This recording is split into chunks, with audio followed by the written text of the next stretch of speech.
So guys, as I promised you, we have Martin and John. I'm hoping I'm getting everyone in.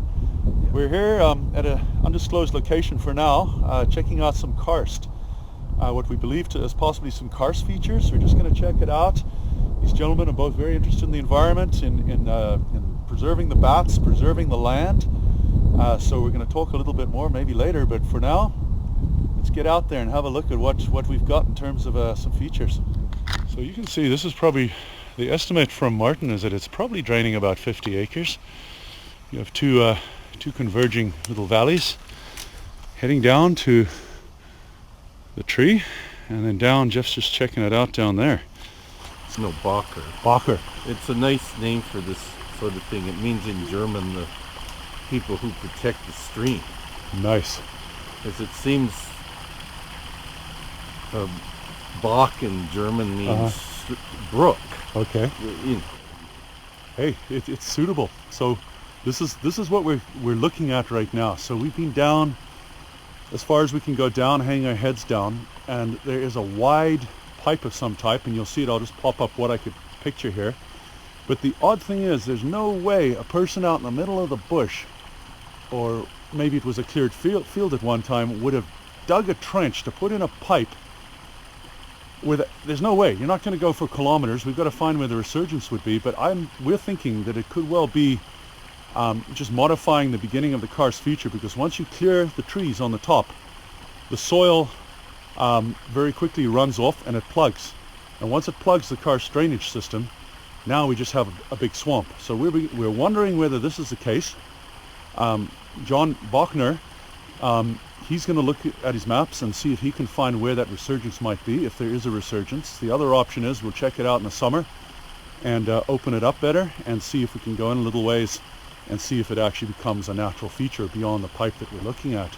But that being said, there are other reasons why this is an important area, and I know you were telling me about the different kinds of birds and what else is there here that makes it to look after? Well, it's a wildlife refuge for many species. Amphibians, the blue-spotted salamander, chorus frog, gray tree frog, wood frog, spring peepers. In a few weeks, you'll see a beautiful chorus of frogs and singing. There are also significant birds that are found here, like the Acadian flycatcher that's endangered, the wood thrush, the eastern wood towhee.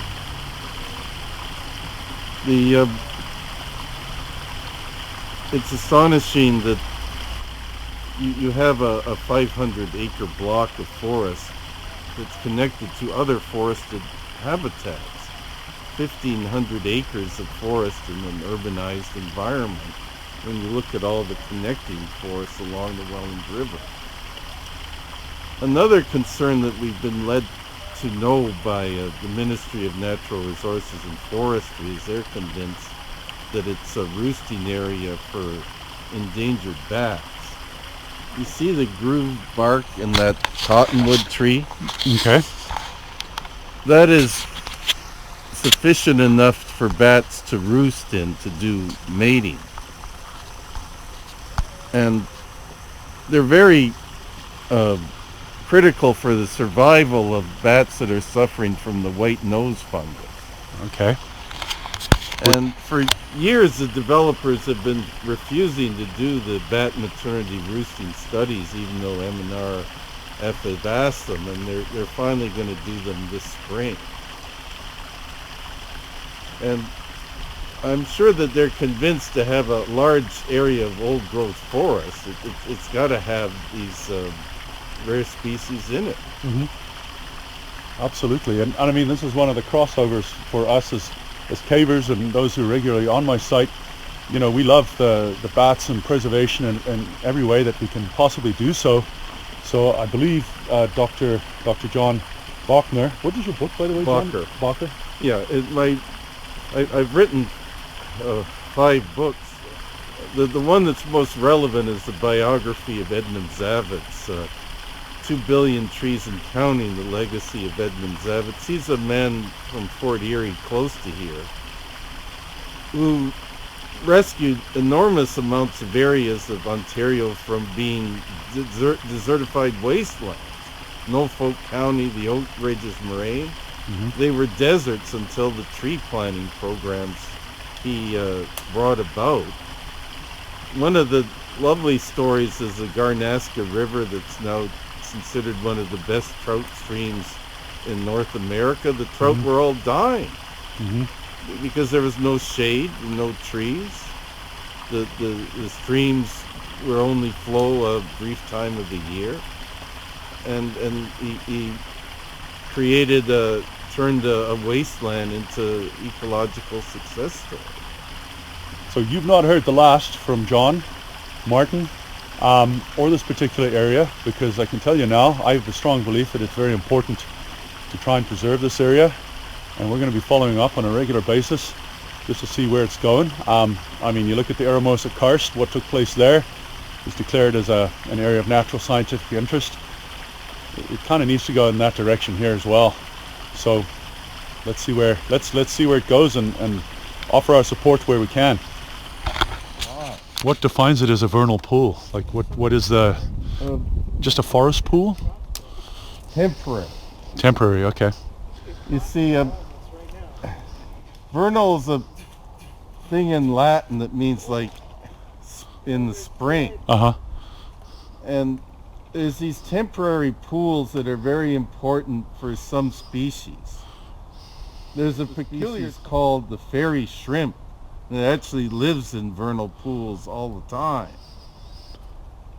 And it then goes underground in the mud. Okay.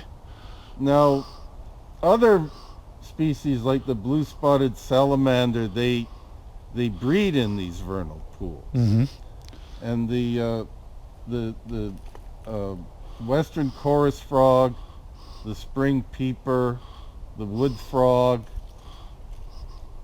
gray tree frog, that's a tree that lives in trees, frog that lives in they have to breed in vernal pools. They're what you call a vernal pool obligate species. And unfortunately, this is not known, which is your program in educating people about this will make it more widely known in Ontario, because it is well known in New England, and these features tend to be protected better there than they are here.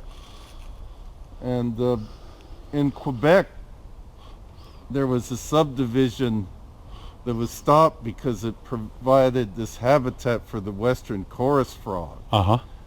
Now in Ontario, they're declining too. It just hasn't got to that crisis where it's become an endangered species, and the need is to act, ahead of time, so you just don't try to save the species at the last moment. Well, yeah, by the time it's reached its critical stage. Yeah, warning signs. Now, that may be a button bush in the middle. Okay. Which is a rare ecological community. A button bush? Button bush. It tends to be a type of habitat that the wood duck likes. Okay. Wood duck. It is actually beautiful here. I'm going to follow you with my regular shoes.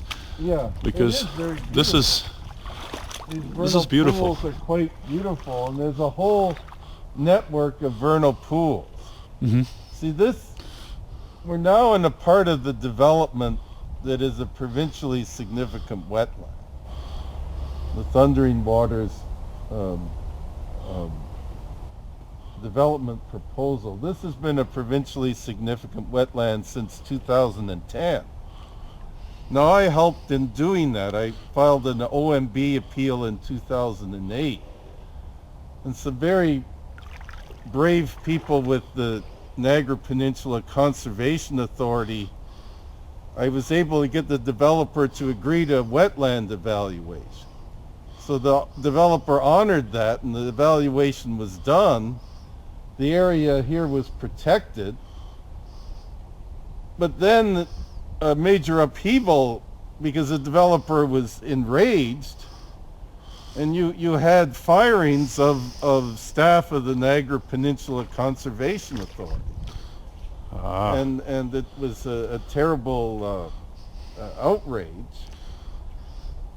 But the area has been protected since 2010 as this provincially significant wetland, which means no site alteration can take place. Now, what is interesting about the karst features, that's not in a wetland, so that is an area that's vulnerable to development. Right. Well, I guess, we want to follow up on that as soon as the soil has thawed, and get our heads down there and check into it, because to me it makes a lot of sense that there is a natural feature attached to that spot. And you see, this is a significant tree, the pin oak. Okay.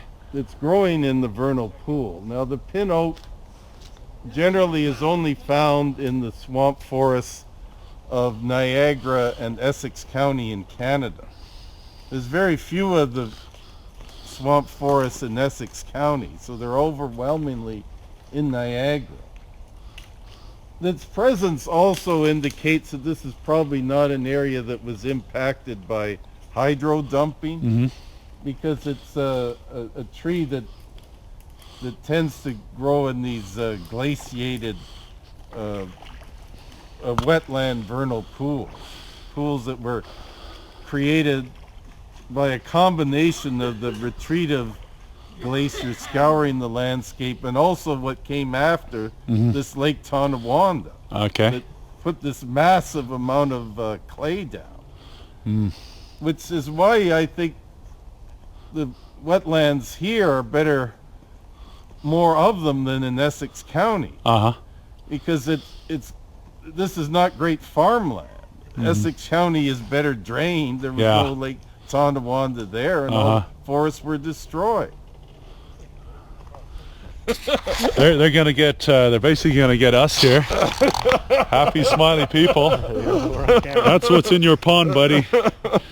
So, anyway. And you see, that could be. That looks fairly old. It's probably a hunter's.